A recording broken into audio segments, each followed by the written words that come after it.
Good morning. Meron tayo na ako ang booking. Dito natin kukunin, malapit lang sa atin. 2 kilometers away lang mula dito sa bahay. So sa Dalampang lang, dadali natin ng NEST sa General Tinio. At mag-alas 10 na ng umaga, ito pa lang naging booking natin. So ito, pupunta na tayo doon sa pick-up location natin sa Dalampang, Baguio's Place. So tinanong natin yung nag-book kung may magbubuhat bang magkakarga at saka magbababa.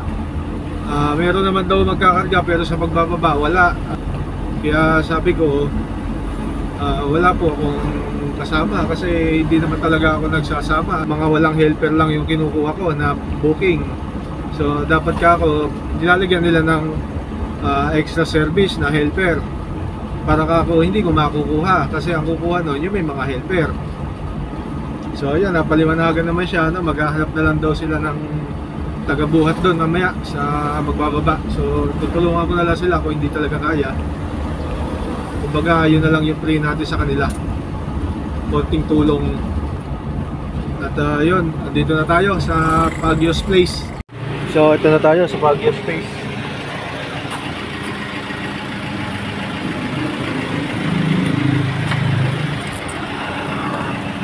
Pick up muna tayo. Ito ikakarga natin, 3 piraso. Sige po. Kasi yung katuwang magbuhat, naliligo eh. Sige lang. 3 piraso lang po, ano? Apo. Magaan lang naman yata eh. Hindi. Naikarga na natin. At natanggalan pa siya ng gulong. Naikarga na natin yung mga cabinet. Tinulungan natin sila, kasi nag-iisa lang yung bubuhat, kawawa naman. So papunta na tayo NEST ngayon. At nagpalit na rin tayo ng damit kasi medyo pinawisan at mainit sa labas. So biyahe muna tayo. Okay, may babaan na.